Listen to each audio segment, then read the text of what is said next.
Bollywood silver screen presenting fall. इस कहानी की शुरुआत में हमें बेकी नाम की एक लड़की को दिखाया जाता है जो माउंटेन क्लाइंबर है। उसकी अभी अभी डैन से शादी हुई है। डैन भी एक माउंटेन क्लाइंबर है। इन दोनों को ही पहाड़ों पर चढ़ने का शौक है और इस वक्त भी ये पहाड़ों के ऊपर चढ़ रहे होते हैं। बेकी के साथ उसकी दोस्त भी होती है और अब डैन जब ऊपर चढ़ रहा होता है तभी उसे एक घोंसला दिखता है और जब वो उसके अंदर हाथ डालता है तो उसके अंदर का पक्षी उड़ जाता है, जिस वजह से डैन का बैलेंस बिगड़ जाता है और वो ऊपर से नीचे गिर जाता है। पर वो रस्सी से बंधा हुआ है, इसीलिए अब वो हवा में लटक गया है। अब ना वो ऊपर आ सकता है और ना ही नीचे। ये दोनों के दोनों डैन को बचाने की कोशिश करते हैं लेकिन ये उसकी मदद नहीं कर पाते और तभी उसकी रस्सी का क्लिप निकल जाता है। डैन की ऊपर से गिरने से मृत्यु हो जाती है। इस हादसे के 51 हफ्तों के बाद हमें बेकी को दिखाया जाता है जो अब पूरी तरह से शराब में डूब चुकी है क्योंकि वो अपने पति डैन से, जिससे वो बहुत प्यार करती थी, उसे अब भी याद करती है। उसने अब तक उसकी अस्थियों को विसर्जित नहीं किया। उसकी अस्थियां अब भी उसके पास हैं। बेकी की जिंदगी में अब उदासी के अलावा कुछ भी नहीं है और बेकी के पास एक बार फिर से उसकी वही दोस्त आती है जो उस वक्त उसके साथ थी जब डैन ऊपर से नीचे गिरा था। उसकी दोस्त का नाम हंटर होता है। हंटर बेकी को देखकर बहुत खुश होती है।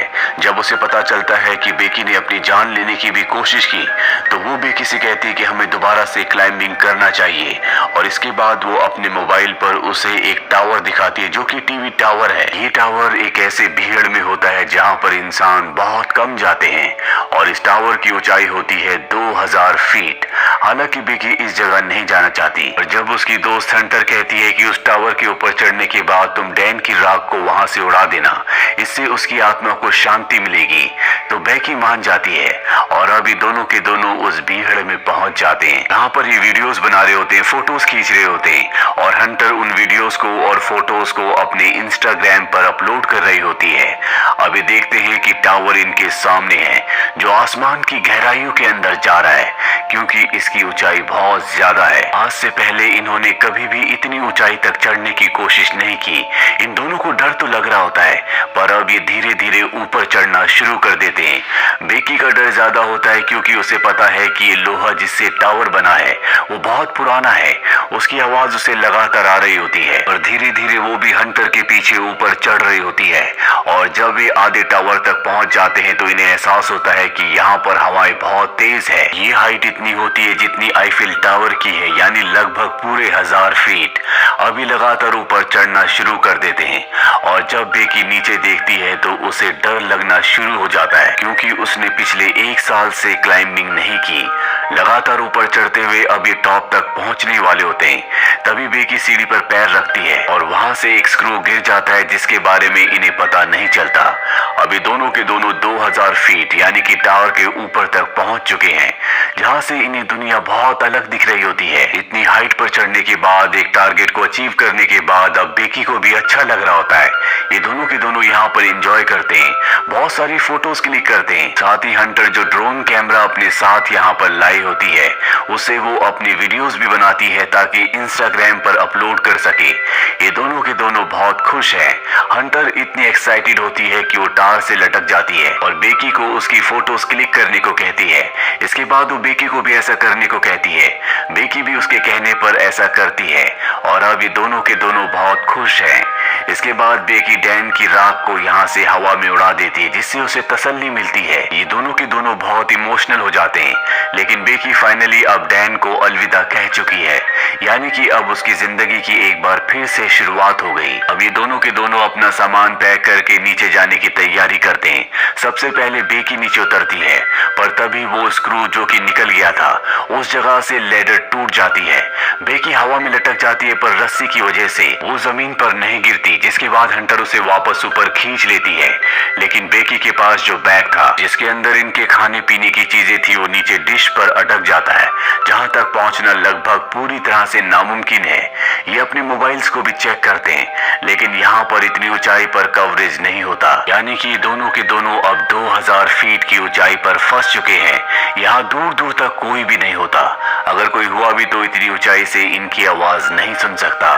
यहीं टावर के ऊपर एक बॉक्स होता है जिसके अंदर एक फ्लेयर गन और एक दूरबीन होती है और दिन में फ्लेयर गन का इस्तेमाल करने का कोई भी मतलब नहीं है क्योंकि फ्लेयर गन को दिन में कोई नहीं देखेगा। अभी दूरबीन से देखते हैं तो सामने इन्हें एक गाड़ी दिखती है, लेकिन वो लोग इन्हें इतनी ऊंचाई पर नहीं देख सकते, ना इनकी आवाज सुन सकते हैं। हंटर एक बार फिर से अपना मोबाइल देखती है और जो पोस्ट उसने इस टावर के बेस से की थी वो पोस्ट इंस्टाग्राम पर पोस्ट हो चुकी होती है, जिस पर बहुत सारे लाइक्स और कमेंट्स होते हैं। इसका मतलब ये है कि टावर के तल पर कवरेज है। और अब हंटर अपने मोबाइल पे मदद के लिए एक मैसेज को रिकॉर्ड करती है और इंस्टाग्राम पर उसे पोस्ट कर देती है।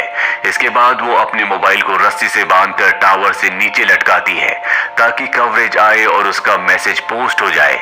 लेकिन बहुत देर तक वेट करने के बाद भी ऐसा नहीं होता और अब हंटर अपने मोबाइल को अपने सॉक्स के अंदर रखती है, उसके बाद शू के अंदर रखती है और ऊपर से नीचे फेंक देती है ताकि नीचे गिरने के बाद उसका मैसेज चला जाए और इनकी मदद के लिए कोई आए। उन शूज और सॉक्स के अंदर रखने की वजह से नहीं टूटा होता और कुछ ही देर बाद ये ऊपर दूरबीन से देखते हैं जहां इन्हें नीचे एक आदमी दिखता है जो फोन पर बात कर रहा होता है। उसके साथ उसका डॉग भी होता है और वो इन्हें इतनी ऊपर ना देख सकता है और ना ही इतनी ऊपर से इनकी आवाज को सुन सकता है। यहाँ पर वो अपने फोन में बहुत ज्यादा मग्न होता है। उसे अपनी प्रेजेंस का एहसास दिलाने के लिए ये ऊपर से एक और शू को फेंकते हैं। हालांकि वो शू तो देख लेता है, लेकिन उसे ऐसा लगता है कि ये पहले से यहाँ पर था और वो अपने डॉग के साथ वहां से जाने लगता है। हालांकि बेकी यहाँ पर फ्लेयर गन चलाने की कोशिश भी करती है, लेकिन हंटर उसे रोक लेती है और कहती है कि रात होने का हमें इंतजार करना होगा, रात को वो हमारी फ्लेयर गन को देख लेंगे। और अब यहाँ पर अंधेरा हो जाता है, जिसके बाद ही फ्लेयर गन चलाते हैं, साथ ही अपने मोबाइल की टॉर्च को ऑन करके अपने हाथ से हिलाना शुरू कर देते हैं। इनके सामने जो गाड़ी यानी कि आरवी होती है जिसमें लोग कैंपिंग कर रहे होते हैं, वो इन्हें देख लेते हैं, लेकिन वो इनकी मदद करने के लिए नहीं आते, बल्कि इनकी गाड़ी को चुरा कर यहाँ से निकल जाते हैं, जिससे दोनों के दोनों हताश हो जाते हैं। जैसे जैसे रात होती है इन्हें नींद आना शुरू हो जाती है। ये वहां पर सो जाते हैं, लेकिन जगह बहुत कम है। हंटर ऊपर से गिरने वाली होती है कि बेकी उसे पकड़ लेती है। तभी वो देखती है कि उसके पैर पर एक टैटू बना है जिस पर लिखा होता है 143। ये देखकर बेकी हैरान हो जाती है क्योंकि उसका हस्बैंड डैन उसे हमेशा कोड वर्ड में आई लव यू कहता था, यानी कि 143। वो समझ जाती है कि डैन के बीच में और हंटर के बीच में कुछ न कुछ था और जब वो हंटर से पूछती है तो वो एक्सेप्ट कर लेती है। वो बेकी से माफी भी मांगती है, लेकिन बेकी अब पूरी तरह से नम हो चुकी है। बेकी की नजर अब भी उस बैग पर होती है जो बैग नीचे एंटीना में यानी कि डिश पर अटका हुआ है। उसके अंदर इनका ड्रोन और खाने पीने की चीजें हैं। किसी भी कीमत पर इन्हें उस बैग को ऊपर लाना होगा, पर वहां पर सीढ़ियां नहीं होती, इसीलिए उस बैग तक पहुंचना इतना आसान नहीं है। पर हंटर जो कि बहुत ही साहसी होती है, वो रस्सी की मदद से नीचे जाना शुरू करती है, पर इससे पहले कि वो डिश तक पहुंचती रस्सी खत्म हो जाती है। हंटर जंप लगाकर डिश तक पहुंच जाती है। अब उसके पास बैग है, लेकिन रस्सी उससे दूर होती है। वो सेल्फी स्टिक की मदद से बैग को रस्सी में अटकाती है और इसके बाद खुद भी जंप मारकर रस्सी को पकड़ लेती है। पर रस्सी से ऊपर चढ़ना इतना आसान नहीं है क्योंकि इसमें बहुत ताकत लगती है और उसके हाथ जख्मी हो रहे होते हैं, जिस वजह से रस्सी उससे छूट जाती है, वो नीचे गिर जाती है। बेकी जब नीचे देखती है तो वो अब भी रस्सी से अटकी हुई होती है और वो उसे रस्सी के साथ ऊपर खींच लेती है, जिस वजह से उसकी जान बच जाती है। अब इनके पास इनका ड्रोन है जिसे ये मदद मंगवाने के लिए यूज करना चाहते हैं। ये एक पेपर पर लिखते हैं कि हमें मदद की जरूरत है, हम टावर के ऊपर अटक चुके हैं, और उस पेपर को ये ड्रोन के साथ फिक्स कर देते हैं और अब ये ड्रोन को उड़ाते हैं। पर तभी इन्हें पता चलता है कि इनके ड्रोन की बैटरी बहुत ज्यादा डाउन है, वो सामने दूर दिख रहे घर तक नहीं पहुंच सकता, इसीलिए इन्हें ड्रोन को वापस बुलाना पड़ता है। और अब एक बार फिर से रात हो जाती है। रात को जब बेकी सोती है तो ऊपर देखती है कि टावर के टॉप पर एक लाइट जल रही है, यानी कि वहां पर करंट है। वो बड़ी मुश्किल से ऊपर चढ़ती है और ड्रोन के चार्जर से उसे चार्ज करना शुरू करती है। जब तक ड्रोन चार्ज नहीं होता उसे वहीं पर लटका रहना पड़ता है। ड्रोन जब पूरी तरह से चार्ज हो जाता है तो बेकी नीचे उतर जाती है, जिसके बाद ये ड्रोन पर उसी चिट को लगाते हैं जिस पर इन्होंने लिखा होता है कि इन्हें मदद की जरूरत है, और इसे उस घर की तरफ भेजते हैं जो सामने दिख रहा होता है। पर इससे पहले कि वो घर तक पहुंचता वो एक गाड़ी से टकरा जाता है, जिससे इनकी आखिरी उम्मीद भी टूट जाती है और अब इन्हें कोई उम्मीद नहीं है कि कोई इनकी मदद के लिए यहाँ पर आएगा। बेकी की हालत बहुत ज्यादा खराब हो चुकी है। वो हंटर से कहती कि तुम मुझे अपना शू दो। मैं एक बार फिर से मोबाइल पर मैसेज करके अपने डैड को सेंड करती हूँ। अगर हम उसे नीचे फेंकेंगे तो हो सकता है कि कवरेज आ जाए और मेरे डैड को हमारा मैसेज मिल जाए। वो हमारी मदद के लिए यहाँ पर आ सकते हैं। लेकिन हंटर उसे मना कर देती है और तभी उसे एहसास होता है कि उसके साथ हंटर है ही नहीं, वो अकेली है। दरअसल जब हंटर नीचे बैग लेने के लिए गई थी तो सच में ऊपर आते हुए उससे रस्सी छूट गई थी, जिससे उसकी मृत्यु हो गई थी और अब भी उसकी बॉडी डिश के ऊपर होती है। दरअसल बेकी सिर्फ यहाँ पर हेल्यूसिनेट कर रही होती है, पर अब उसे सच्चाई का पता चल चुका है कि वो इस स्टार के ऊपर अकेली है और उसकी जीने की उम्मीदें पूरी तरह से खत्म हो चुकी है। वो मरने से पहले अपने पिता के लिए आखिरी मैसेज रिकॉर्ड करती है, लेकिन वो यहाँ से डिलीवर नहीं हो सकता क्योंकि यहाँ पर कवरेज नहीं है। वो वहीं पर सो जाती है और सुबह जब उसकी नींद खुलती है तो वो देखती है कि वहां पर एक वल्चर उसके घाव को खा रहा है। वो उसे पकड़कर मार देती है। इसका मतलब ये है कि अब उसके पास भोजन भी है। इसे खाने के बाद उसके अंदर ताकत आती है और वो तय करती है कि अब वो नीचे डिश तक रस्सी के सहारे जाएगी, जहाँ पर उसकी दोस्त हंटर की बॉडी है। बड़ी मुश्किल से वो रस्सी से नीचे उतरती है और हंटर की बॉडी तक यानी कि डिश तक पहुंच जाती है, जिसके बाद वो हंटर के शू के अंदर अपने मोबाइल को रखती है और उसे हंटर की बॉडी के साथ फिक्स कर देती है। वो हंटर को सॉरी कहती है और इसके बाद वो हंटर की बॉडी को शू के साथ नीचे फेंक देती है ताकि सेल फोन डिस्ट्रॉय ना हो। दरअसल पिछली बार जब इन्होंने शू के साथ सेल फोन को नीचे फेंका था तो वो डिस्ट्रॉय हो गया था, जिस वजह से इनका मैसेज कभी डिलीवर हुआ ही नहीं। और अब जबकि उसने बॉडी के साथ शू के अंदर मोबाइल को डालकर नीचे फेंका है तो वो पूरी तरह से सुरक्षित रहेगा।